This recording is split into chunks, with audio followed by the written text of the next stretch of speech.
विधानसभा चुनाव होने में महज अब कुछ ही दिन बाकी है। उससे पहले बीजेपी के चुनाव प्रभारी धर्मेंद्र प्रधान करनाल पहुंचे, जहां उन्होंने बीजेपी कार्यकर्ताओं के साथ मीटिंग की और कई अहम मुद्दों पर भी चर्चा की। इसके बाद उन्होंने मीडिया से भी बात की और कांग्रेस को मुद्दा विहीन बताया। तो क्यों पढ़ने गए थे विदेश? वो खुद क्यों पढ़ने गए थे विदेश? तो उनको भारत के प्रति इतना लगाव था तो भारत से बाहर जाके भारत को गाली देने वाले में श्री राहुल गांधी है। वो अमेरिका में जाके कहते हैं हम सत्ता में आने के बाद आरक्षण को बंद कर देंगे। बाकी रहा बेरोजगारी के मामले में, अभी जो राष्ट्रीय स्तर पे आंकड़े आए हैं उसमें बेरोजगारी की संख्या सर्वभारतीय स्तर पे सबसे नीचे स्थान पे है। विशेष करके मैं उल्लेख करना चाहूँगा, गैर भाजपाई राज्यों में बेरोजगारी की मात्रा ज़्यादा है। मैं तथ्य के साथ उसको उजागर कर रहा हूँ। कांग्रेस पार्टी के पास मुद्दा ही नहीं है, इसीलिए वो झूठ की सहारा ले रहे हैं। इस दौरान धर्मेंद्र प्रधान ने बीजेपी की जीत का भी दावा किया और एक बार फिर प्रदेश में बीजेपी की सरकार बनने की बात कही है। जनता कांग्रेस की पिछले 4 से 14 की सरकार और भारतीय जनता पार्टी की 14 से 24 की सरकार की तुलना कर रही है। जिस प्रकार के जमीनी फीडबैक आ रही है, भारतीय जनता पार्टी स्पष्ट बहुमत के साथ तीसरे बार प्रदेश में सेवा करने की हमको अवसर मिलेगा। हम पूरा आत्मविश्वास के साथ इसको कहते हैं। प्रतिपक्ष के पास कोई मुद्दा नहीं है, प्रतिपक्ष हताश है। समाज की सभी वर्ग के लोगों को हम समझाने में सफल हो रहे हैं।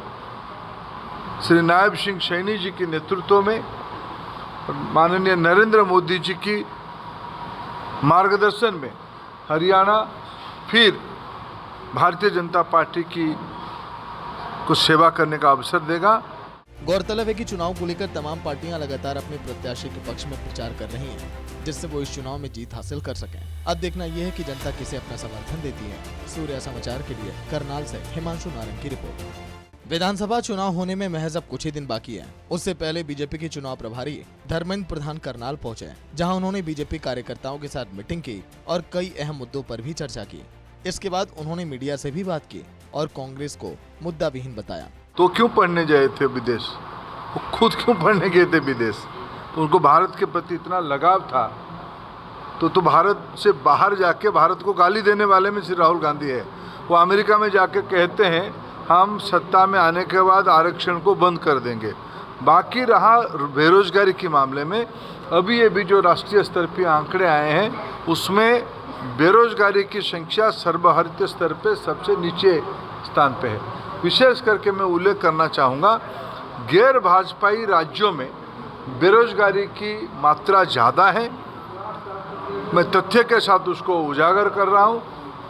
कांग्रेस पार्टी के पास मुद्दा ही नहीं है, इसीलिए वो झूठ की सहारा ले रहे हैं। इस दौरान धर्मेंद्र प्रधान ने बीजेपी की जीत का भी दावा किया और एक बार फिर प्रदेश में बीजेपी की सरकार बनने की बात कही है। जनता कांग्रेस की पिछले 4 से 14 की सरकार और भारतीय जनता पार्टी की 14 से 24 की सरकार की तुलना कर रही है। जिस प्रकार के जमीनी फीडबैक आ रही है, भारतीय जनता पार्टी स्पष्ट बहुमत के साथ तीसरे बार प्रदेश में सेवा करने की हमको अवसर मिलेगा। हम पूरा आत्मविश्वास के साथ इसको कहते हैं। प्रतिपक्ष के पास कोई मुद्दा नहीं है, प्रतिपक्ष हताश है। समाज की सभी वर्ग के लोगों को हम समझाने में सफल हो रहे हैं।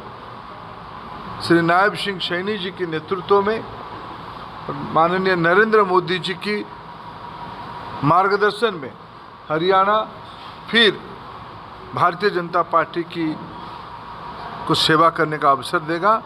गौरतलब है कि चुनाव को लेकर तमाम पार्टियां लगातार अपने प्रत्याशी के पक्ष में प्रचार कर रही हैं, जिससे वो इस चुनाव में जीत हासिल कर सकें। अब देखना यह है कि जनता किसे अपना समर्थन देती है। सूर्या समाचार के लिए करनाल से हिमांशु नारंग की रिपोर्ट।